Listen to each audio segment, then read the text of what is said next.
In today's thrift store challenge, we are headed off to Crate & Barrel to get some much needed inspiration. And then we are headed off to the thrift store to see what we can come up with for a whole lot less.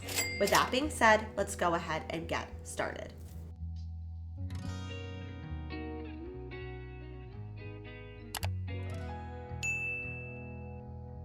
Starting this video off with a timeless home decor material, which is of course marble. Crate & Barrel and CB2 have a lot of really interesting options to choose from, but they often come at a pretty hefty price tag. So when it comes to the thrift store, I would say it's not impossible to find marble pieces, but usually the pieces that I seem to come across have a little bit of wear and tear to them and some staining that you just wouldn't be able to really clean off. So if you're just looking for one single piece, my suggestion is to check out HomeGoods because they often do have a really great marble selection there. When it comes to the smaller scale furniture pieces, I think HomeGoods can sometimes be a little bit on the pricey side.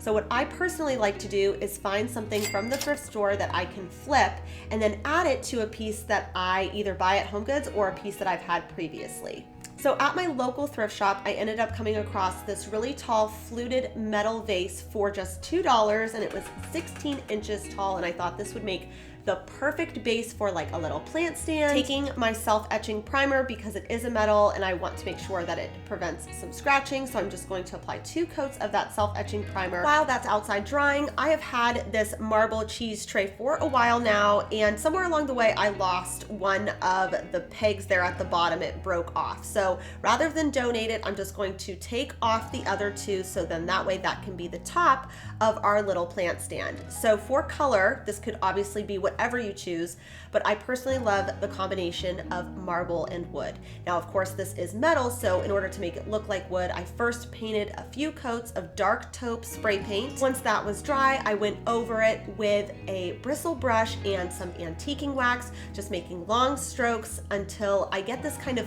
faux grain effect. In order to connect the 2 pieces together, I'm going to use a combination of E6000 and super glue gel, and that's just going to give a nice industrial strength hold since we're obviously not able to screw anything together. To find the center, I just like to measure the diameter of the top and then also what would be the base, subtract one from the other, whatever that number is divided in 2 will be the number that I'm looking for all the way throughout, making sure that it is in fact nice and centered. Because I already had the cheese tray and all of the other supplies for this project, this really only cost me a few bucks, and I think this makes a wonderful addition to any kind of little vignette or corner in my space. Moving along now into lighting, I absolutely love this area, specifically from Crate & Barrel and CB2. I think they have just really nice modern light fixtures, but they are quite expensive. And finding modern lighting at the thrift store can oftentimes be a bit of a treasure hunt. So when I found this really tall arched floor lamp and it was just $19.99, I thought for sure there was something wrong with it. And the only thing we could really find that was wrong with it is that it didn't have a shade. So I looked around at the thrift store for a while, and the only shade that I really loved was this one here. Now this specific light fixture is obviously for the ceiling, but as you can see here, the cording is a bit frayed and I wouldn't really feel totally comfortable putting that in my ceiling. And of course you can get it rewired, but I decided the only thing I really wanted from this piece, because it was only $6, was this kind of shade around here. So in order to connect these 2 pieces together, the arch floor lamp and this shade, because the spider fitter was way too narrow for the opening for the socket of the floor lamp, I just needed to remove it all together in order to connect the 2 pieces. So rather than actually putting anything around the socket of the floor lamp, I'm just going to actually hang it from the top. And to do that, I just used a zip tie and some fishing line, a temporary solution until I can find an appropriate spider fitter. I think this is a really great way to kind of get the look for less, and this cost under $30.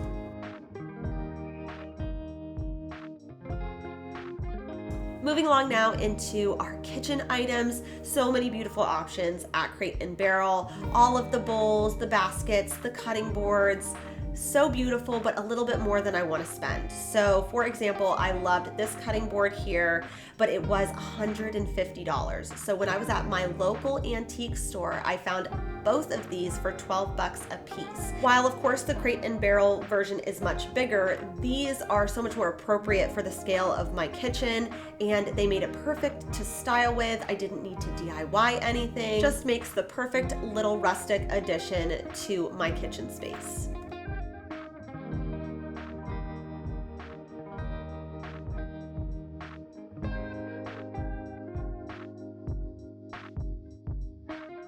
Moving along now into textiles, so many beautiful options at Crate & Barrel and CB2 in really high quality fabrics, but you can also find really great pieces at the thrift store. For example, most recently at the Goodwill bins, I found this Casaluna king size blanket in this kind of like nutmeg cinnamon color, which I think is so perfect for fall. Now, because everything is priced by the pound and anything over 10 pounds is then half off, I only spent $6 for a king size high quality blanket.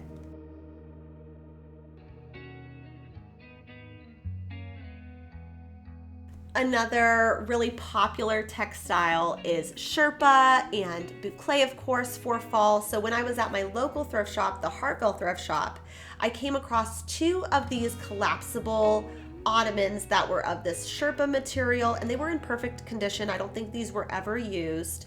And these were just $4 a piece. So the only thing I guess I didn't really love about these was they just felt a little small. And one way that you can kind of make pieces feel a little bigger is of course to add a base to the bottom. So this is just a wooden bowl. Some of you might remember though, when I made this lantern out of a plant stand and a waste bin several videos back. So I just decided to separate that plant stand again.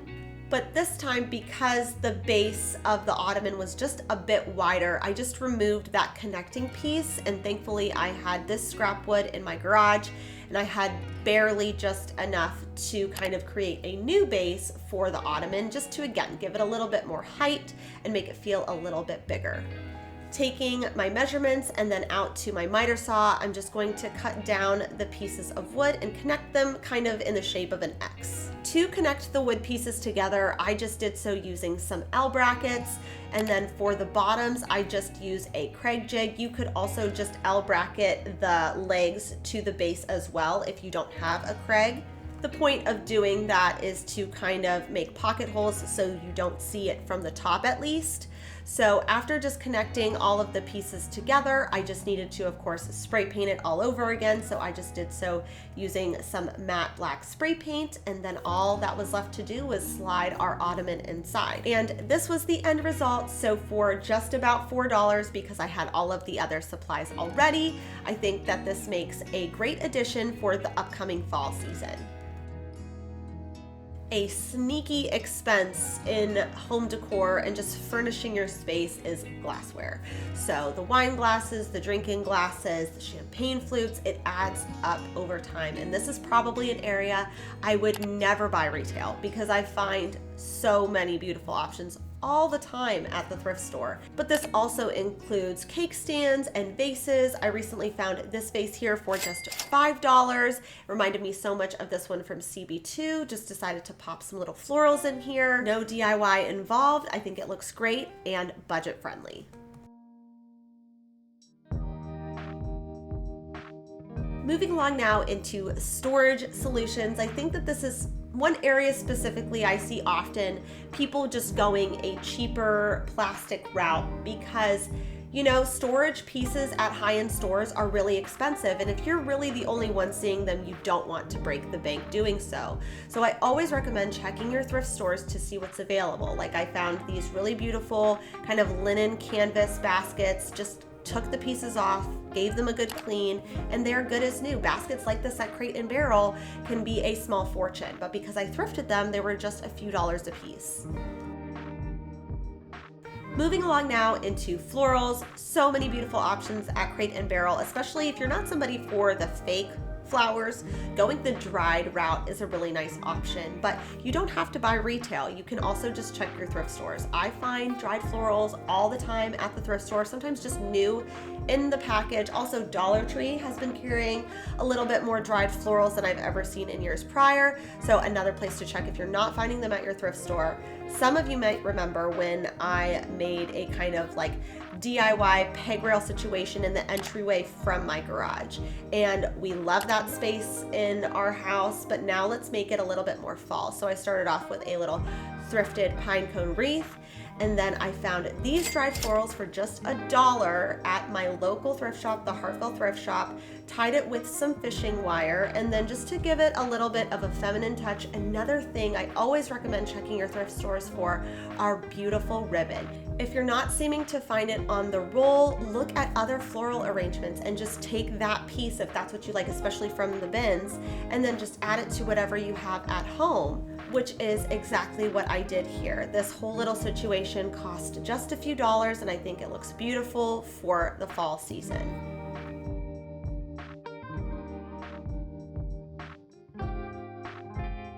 Now, I also found these dried florals that were brand new with tags, originally from Threshold. Found them at the Goodwill bins. Again, found more of that ribbon, and I don't have a use for these at this exact moment because my space is already pretty much decorated for fall. But I thought if any of you guys were interested in these dried florals, I also found this Threshold faux floral arrangement, so I will gladly send both of these things off to one of my subscribers. Just leave me a comment down below saying that you are interested in these pieces, and I will send them off to one of you. So now let's just move into some really easy seasonal swaps. So when it comes to our decorative books or cookbooks, I know a lot of people will say just go to HomeGoods, and you can find really great books at HomeGoods, but I oftentimes find the exact same books that HomeGoods is selling for 50 cents, $1, $2 at the thrift store. For example, I found this really beautiful holiday entertaining cookbook from Williams-Sonoma that was originally almost $40, and I just paid 50 cents for it. This can stay up all through Halloween, Thanksgiving, Christmas, which is the intention of this book, and it was super affordable. Another super easy swap is just to switch out your candles from your candlestick holders. If you just have white right now, this is a really great time to maybe add a little bit of a moody touch in there. So I found these from At Home for just $6.99, but I find candlesticks all the time at the thrift store. It's a really inexpensive change that makes a big impact.